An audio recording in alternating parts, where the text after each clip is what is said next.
fatigué par la marche, il a été pris de sommeil.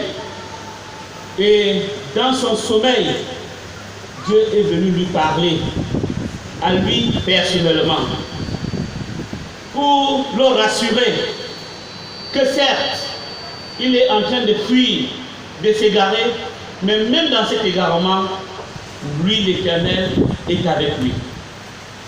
Et il lui dit, je suis l'Éternel ton Dieu. Je suis avec toi dans ce voyage que tu effectues. Je te donnerai tout ce dont tu auras besoin. Et au verset 16, le texte dit que Jacob s'éveilla et fut étonné et s'exclama, certainement l'Éternel est en ce lieu, mais moi, je ne le savais pas.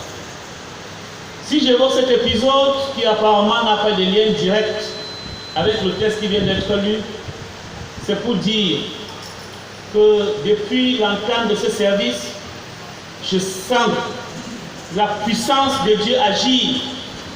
Parce que sans nous être concertés, le liturge et moi bien sûr, le texte de la loi qu'il a lu, le psaume 1, est suffisamment profond et nous pourrions nous arrêter là et rentrer chez nous.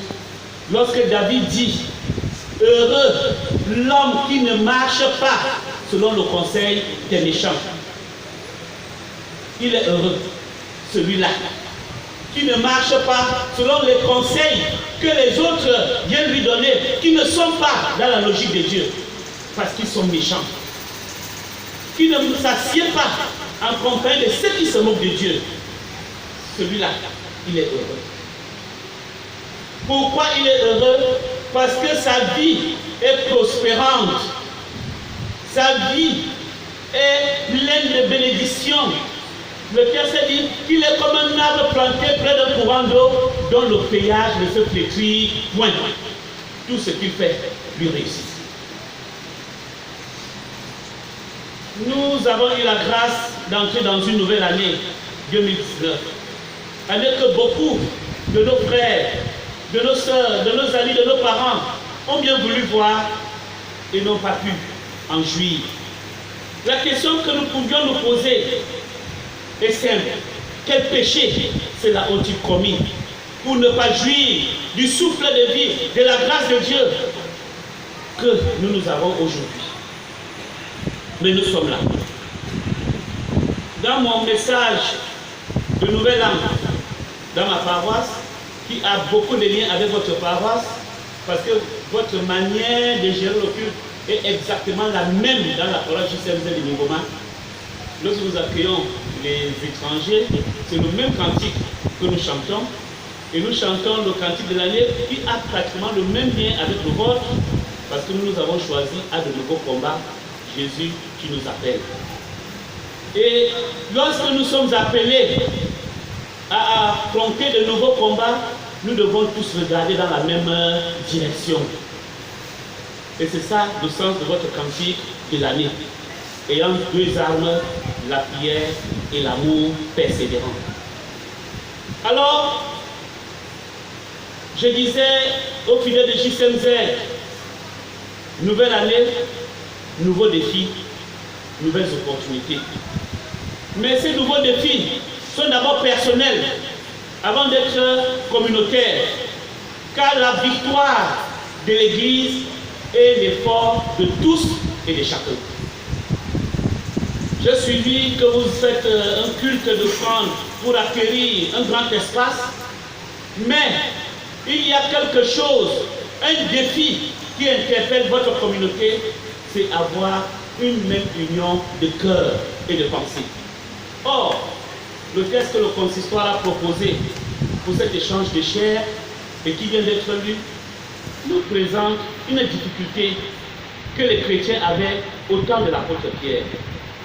Il semble, selon l'esprit du texte, que les chrétiens de l'époque avaient perdu le sens de l'orthodoxie.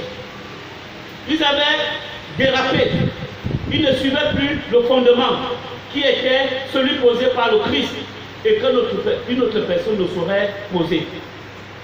Et Pierre arrive donc à dire aux chrétiens de l'époque, comme si c'est à nous qu'il s'adressait aujourd'hui, rejeter, parce que le texte grec parle de rejeter, mais la traduction française a parlé de rejetant. Rejeter donc toute souillure, toute médisance, toute envie, toute calomnie, toute malice, toute ruse. Pourquoi? Parce que ce sont des choses qui déstabilisent, qui ne vous aident pas à avancer. L'apôtre Paul, dans l'épître aux Éphésiens, dira au chapitre 2, les versets 20 à 22, sachez que vous n'êtes plus des étrangers, ni les gens du dehors, mais vous êtes concitoyens des saints, vous êtes les gens de la maison de Dieu. Je voudrais m'arrêter là pour faire une remarque. Il y a une différence entre être dans la maison et être de la maison. Celui qui est dans la maison est de passage. Il n'a pas à se préoccuper des choses qui se passent dans la maison. Ça ne le regarde pas. C'est pour cela qu'il peut jouer au je m'en foutisme. Que ça se gratte même ou que ça ne se gratte pas, ça ne le regarde pas. Mais celui qui est de la maison est conscient de ce que c'est d'abord sa maison. Il doit en prendre soin. Lorsqu'on dit levons-nous, il n'hésite pas, il ne murmure pas, il se lève promptement. Parce qu'il sait que ce qu'il va faire est pour le bien-être de sa maison. Or, voici votre paroisse très jeune. Vous avez besoin d'aller le plus loin possible. Et vous avez des défis à relever. Mais le plus grand défi à relever pour le temps comme pour l'éternité, c'est l'unité des enfants de Dieu. Voilà votre force. Lorsque vous serez un, parlant le même langage, pas la même langue, parce que vous êtes plusieurs tribus réunies ici. Mais lorsque vous parlerez le même langage, vous regarderez tous dans la même direction, vous aurez la même pensée et vous allez développer la même logique, alors le Seigneur sera avec vous. D'ailleurs, dans Chronique chapitre 15, au verset 2 dit, l'Éternel est avec vous lorsque vous êtes avec lui. Si vous le cherchez, vous le trouverez. Mais si vous l'abandonnez, lui aussi vous abandonnera. C'est-à-dire qu'il vous tournera le dos. Alors la question qui pourrait se poser maintenant, que fais-tu là? Dieu avait posé cette question au prophète Élie, qui fuyait Jézabel. Élie, que fais-tu ici? Quel est le sens de ta présence dans ce lieu de prière? Que viens-tu faire ici? Développer les méthodes de malignité, de ruse, de duplicité, juste pour nuire et pour le plaisir de nuire, créer de la médisance? Non.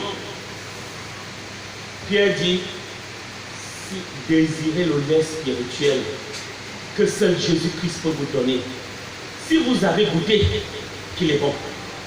Vous voyez que là, il y a un engagement simple, n'est-ce pas? Si vous avez goûté que le Seigneur est bon, alors vous pouvez rester et faire ce qu'il demande. Ce dimanche qui nous ouvre à la préparation de la semaine de la période sainte, parce que dans quelques jours, nous allons entrer dans la période du carême, nous impose de nous arrêter, de relire notre relation avec notre Dieu dans cette paroisse. Quel est le rôle fondamental que je joue, moi, dans cette communauté?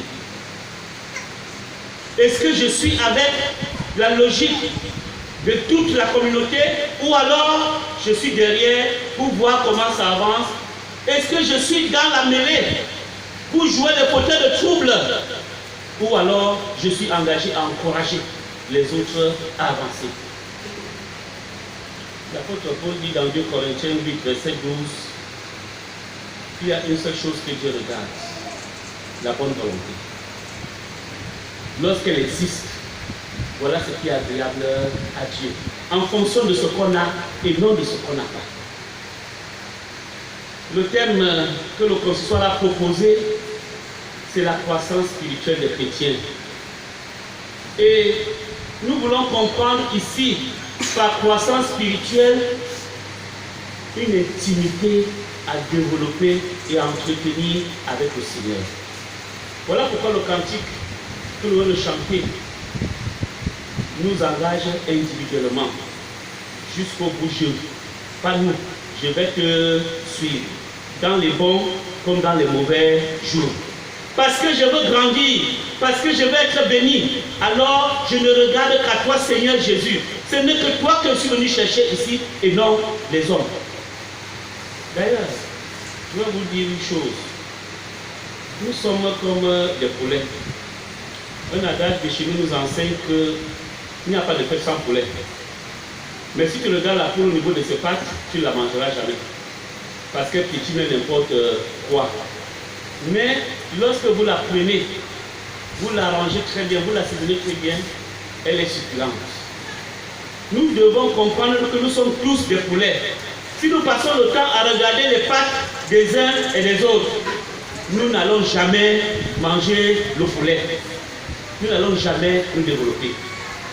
Nous avons tous des péchés. Nous avons tous des limites. Nous avons tous des faiblesses. Mais nous avons besoin de grandir. Grandir spirituellement. Lorsque nous allons partir de ces lieux, nous devons nous arrêter pour redéfinir ce que Dieu attend de nous et ce que la vie est pour nous. Je prends toujours un exemple simple. Lorsque tu es malade sous perfusion et que tu es seul à la maison et qu'il t'arrive d'avoir des soucis, peut-être aller aux toilettes, tu as ta perfusion et il n'y a personne. Qui est ton secours en ce temps-là? Ton unique et vrai secours, il n'y a que ton Dieu. Mais comment faire en sorte que ce ne soit que Dieu que tu puisses regarder et non les hommes? Telle est la question fondamentale. Pourtant, nous regardons plus aux hommes qu'à Dieu. Et ces hommes ne nous aident pas à avancer. C'est pour cela que David a pu dire, heureux l'homme qui ne marche pas selon le conseil des méchants. Si tu veux grandir dans ta relation avec ton Dieu, si tu veux l'entretenir, et si tu veux être béni dans ta vie, regarde plus à Dieu qu'aux hommes. Car heureux l'homme qui ne marche pas selon le conseil des méchants. Que Dieu vous aide en tant que communauté, en tant que famille, à regarder dans la même direction, à développer le même esprit, l'esprit qui vous aidera à hériter les bénédictions spirituelles en Jésus-Christ. Nous avons dit la croissance spirituelle des chrétiens. Que Dieu vous bénisse. Amen.